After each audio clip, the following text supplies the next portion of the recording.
Group 2 ఒక మధ్యతరగతి యువతీ యువకుల యొక్క సగటు కళ.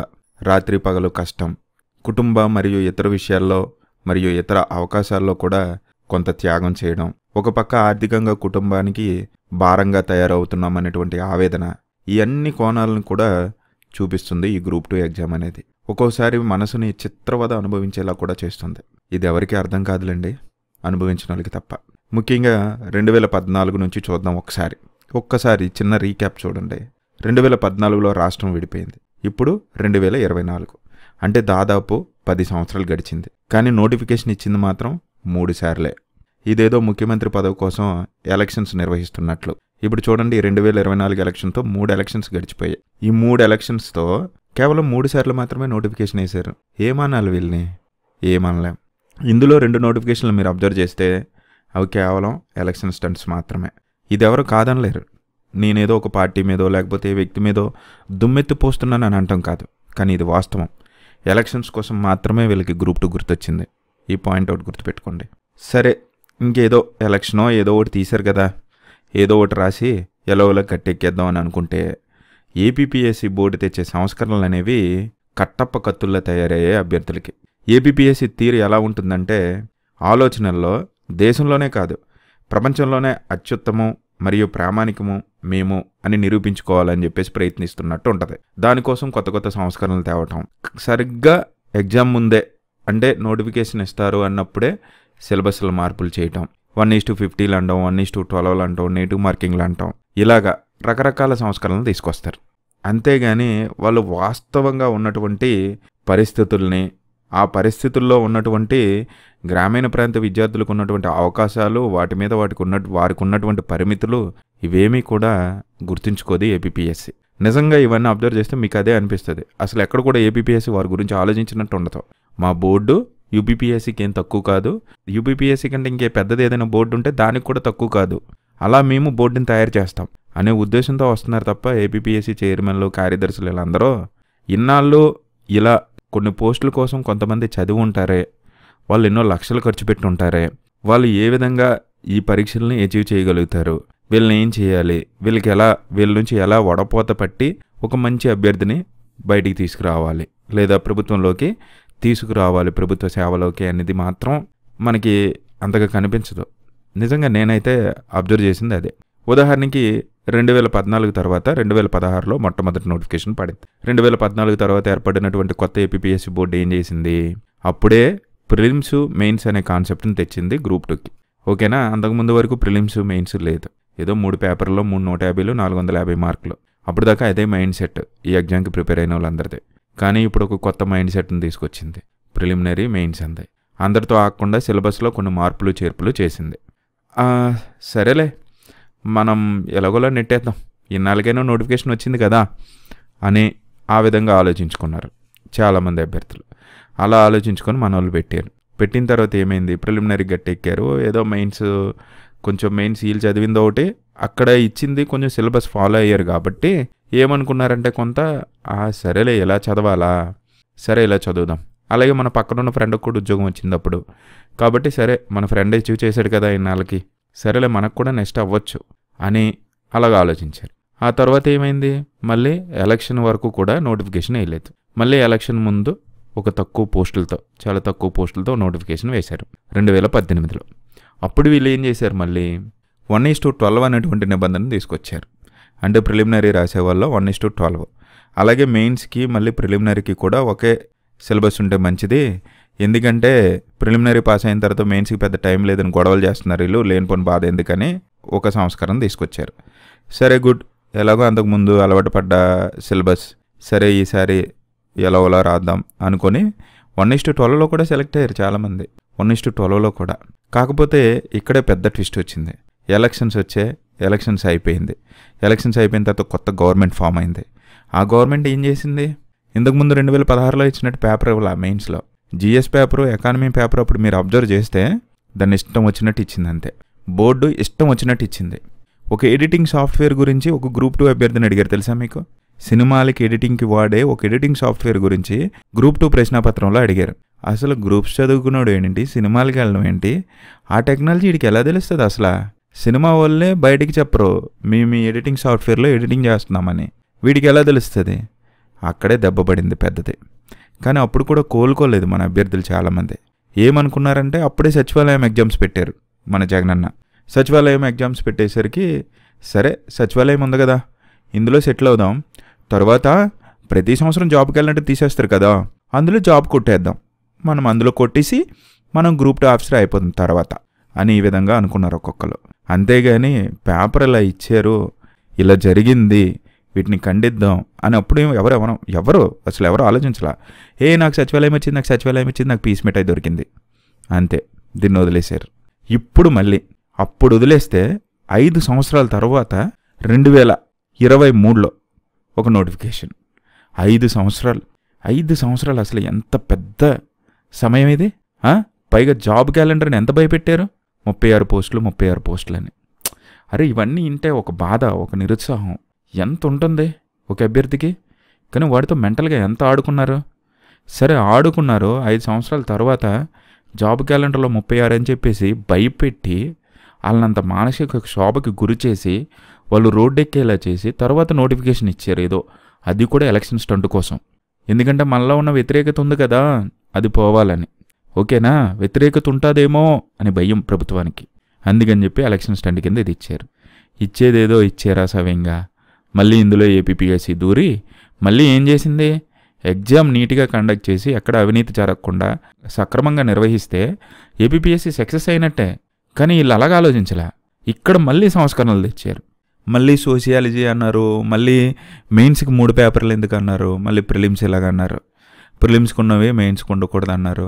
ఏదో ఇంకా వాళ్ళ ఇష్టం వచ్చిన సంస్కరణ. ఆ సంస్కరణ వచ్చినప్పుడైనా మనం బయటకు వచ్చామా? లేదు నోటిఫికేషన్ వస్తే చాలు అది. ఇప్పుడు ఏమైంది, వాళ్ళు తీసుకొచ్చినటువంటి సంస్కరణ ప్రకారం వాళ్ళకి ఎగ్జామినేషన్ అంటే ఏబీపీఎస్సీ ఏం ఆలోచిస్తుంది, నేను యూపీపీఎస్సీ కంటే గొప్ప అని అనిపించుకోవాలని తాపత్రయపడుతున్నారు వాళ్ళందరూ. మేము ఇటువంటి సంస్కరణ తెచ్చాం, పలానా విభాగంలోకి మేము హెడ్లుగా వచ్చిన తర్వాత, చైర్మన్లుగా వచ్చిన తర్వాత అని ఆ విధంగా మెంటల్గా ఆలోచిస్తున్నారు ఏబీపీఎస్సీ సభ్యులు తప్ప గ్రౌండ్ రియాలిటీని వాళ్ళు అసలు పట్టించుకోవట్లే. అసలు అభ్యర్థులు ఎన్ని లక్షలు ఖర్చు పెట్టారు, ఏం చదివారు, వాళ్ళు ఇప్పుడు దాకా ఏం చదువుకొని ఉన్నారు. ఈ అభ్యర్థులు ఎవరో కూడా మా అందరికి ఉద్యోగాలు ఇచ్చేయండి అనట్లే. సక్రమంగా ఎగ్జామ్ పెట్టండి, మేము చదివినట్టు మీద ఎగ్జామ్ పెట్టండి, ఎవరికి మెరిట్ వస్తే వాళ్ళకి ఇవ్వండి. అందులో మా ఫ్రెండ్ ఉంటాడు, మా తమ్ముడు ఉంటాడు, మా అన్న ఉంటాడు, మా అక్క ఉంటుంది, మా చెల్లి ఉంటుంది, ఎవరో ఒకరు ఉంటారు, ఏజ్ అయిపోతున్న అత్త ఉంటుంది, ఎవరో ఒకరు. అలాగని అనుకున్నారు. వీళ్ళు ఏం చేశారు, సంస్కరణలు తీసుకొచ్చారు. మళ్ళీ ఎగ్జామినేషన్ పేపర్ చూస్తే మీరు అదేలో ఇప్పుడు మనం లబోదిబో అంటున్నాం కదా, చేతులు కాలిన తర్వాత ఆకులు పట్టుకుంటున్నాం కదా, ఆ విధంగా తయారైంది. అరే ఇవన్నీ ఎందుకురా, పాయింట్కి రా అంటారా?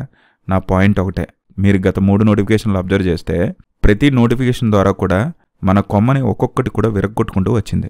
త్వరలో అంటే భవిష్యత్తులో అసలు గ్రూప్ 2 పోస్టులు ఉంటాయా, అసలు వాటి గురించి ఆలోచించేవాడు ఎవడైనా ఉంటాడా, అసలు ఒక సగటు అభ్యర్థి గ్రూప్ 2 కోసం ప్రిపేర్ అవ్వడానికి ధైర్యం చేస్తాడా అనే విధంగా తయారు చేస్తున్నారు. అయితే ఇప్పుడు ఏం చేయాలరా, మమ్మల్ని ఏం చేయమంటావు, నువ్వేదో కట్ ఆఫ్ పెడతావు, అది పెడతావు అనుకుని మేము వీడియో చూస్తుంటే నువ్వేంట్రా మమ్మల్ని పీకుతావు అని అంటావు కదా. నేను ఒకటే చెప్తున్నా, మొన్న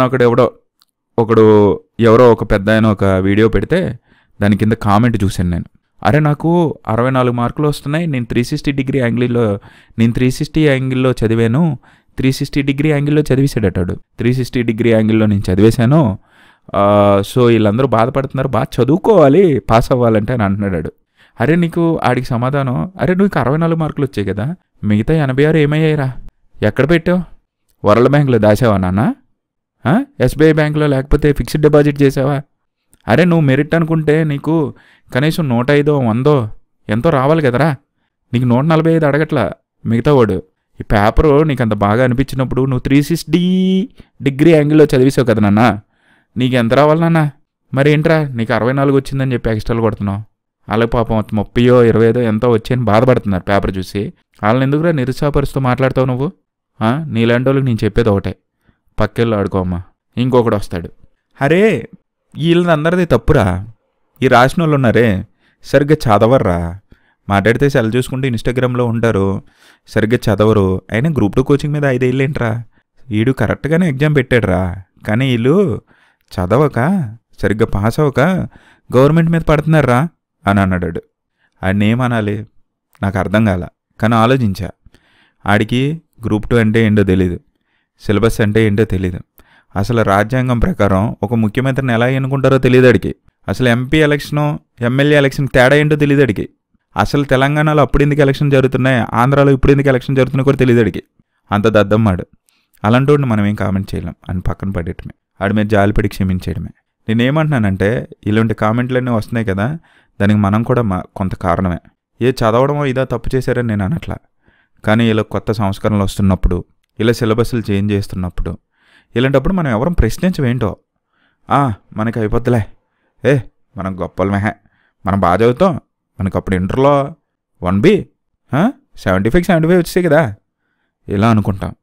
అంతేగాని ఒక సంస్కరణ వచ్చినప్పుడు క్షేత్రస్థాయిలో కింది స్థాయి అభ్యర్థుల్ని ఏ విధంగా ప్రభావితం చేస్తుంది, ఇప్పుడు దాకా చదువున్న వాళ్ళని ఏ విధంగా అది అనగదొక్కుతుంది అనేది మనం ఎప్పుడు ఆలోచించలే, ఇప్పుడు కూడా ఆలోచించట్లే. మనం ఇప్పుడు ఏమంటున్నామంటే లబోదిబం అంటున్నాం. సో మీరు నేను చెప్పేది ఒకటే, ఏదైనా సంస్కరణ వస్తే అందులో ఎంతవరకు న్యాయబద్ధత ఉంది, అది ఎంతవరకు మన వాళ్ళని ఎఫెక్ట్ చేస్తుంది, ఎంతవరకు చేయదనేది ఆలోచించుకొని మన వ్యతిరేకతో లేకపోతే మన బాధో మన ఆవేదన ప్రభుత్వానికి మనమే తెలియజేయాలి ఫస్ట్. ఇప్పుడు తెలియచేయడం అనేది కాదు, ఇప్పుడు తెలియచేయాలండి, ఇంకా తప్పదు. కానీ ముందే చేయాలనేది నా అభిప్రాయం. నిజంగా నేను ఎప్పుడు ఎంత ఆవేశంగా మాట్లాడలేదు. నేను ఈ యూట్యూబ్కి వీడియోస్కి చాలా దూరంగా ఉన్నా కొన్ని సంవత్సరాల పాటు. ఎందుకంటే నాకు అప్పుడే తెలిసింది 2018-19లోనే, ఏంటి పేపర్ ఇలా ఇచ్చారేంటి అని ఒక్కరు కూడా ప్రశ్నించలా, ఎవరు అనలా.